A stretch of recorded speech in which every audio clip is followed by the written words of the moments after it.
Now we will conclude with Gonzalo Himiob Santomé, who has a presentation. You come. Okay, thank you. Well, good morning to you all. It is really a privilege for me to be here at this summit, not only because it gives us, the Venezuelans, the chance to tell to the world the truth about the political persecution and intolerance to the dissidents in our country, but also because it gives me the opportunity to share with you some of the stories of living and breathing people like you and me, that are now suffering grave violations of their most essential human rights in Venezuela. So I want to be perfectly clear about this.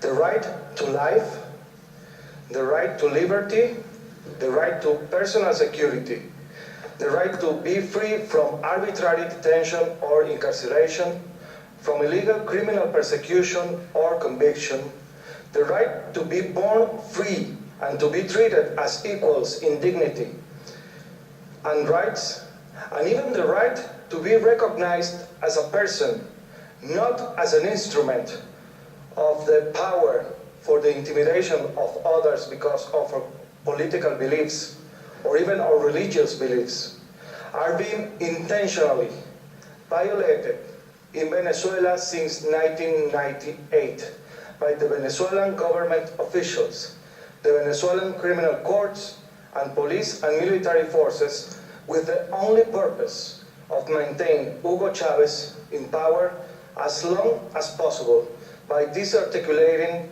and intimidating any democratic opposition in Venezuela. I have several examples of this here. There are hundreds of criminal investigations right now in court and still pending against people that have expressed their dissent against the Venezuelan government. More than 19,000 oil workers were fired after 2002 national strike in Venezuela, were denied their severance payments, and were included in blacklists, so no other oil company or other related to the government companies out and inside and outside Venezuela would hire them. Also, people that vote against Chavez, against Hugo Chavez, in any referendum or election is included in lists that are later used to deny their right to work for the government, for example, and even visas or identification documents such as passports and IDs. This is the people from the oil worker.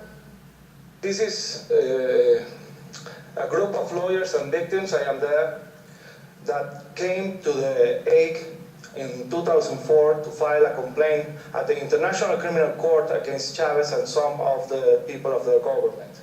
This woman right here is Mónica Fernandez, who was the director and president of the NGO, human rights NGO, Foro Penal Venezolano. All of the people there, the gente de petróleo, who was the oil workers and the merchant sailors, Mónica Fernandez, and we the lawyers and the victims we represented, are now formally labeled by Hugo Chavez and his government as traitors to the country. Just because we came to the International Criminal Court and to the Pan-American system of human rights to file petitions against Venezuelan officials and against the Venezuelan government, Hugo Chavez himself has requested to the Supreme Court the opening of a criminal investigation against not only us, the lawyers, but also against the victims we represent, the victims of violations of human rights. That was on July 31st, of 2003. There are also a lot of cases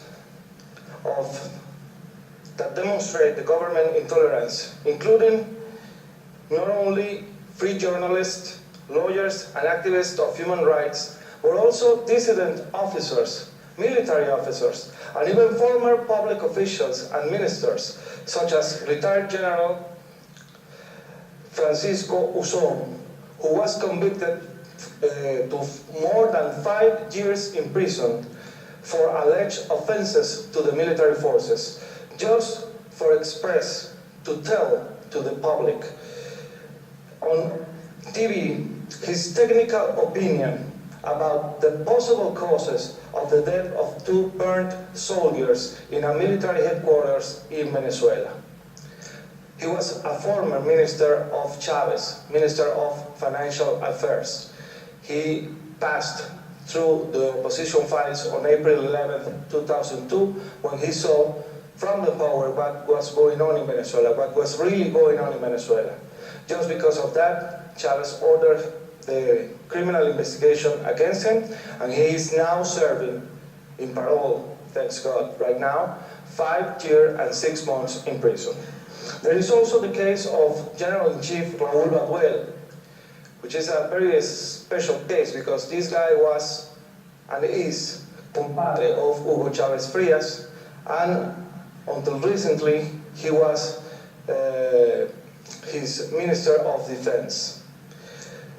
Just after Baduel publicly questioned the legitimacy of the constitutional amendment proposed by Hugo Chávez for February 2009, a criminal investigation for alleged corruption charges was issued against him, and he is now in prison waiting for trial.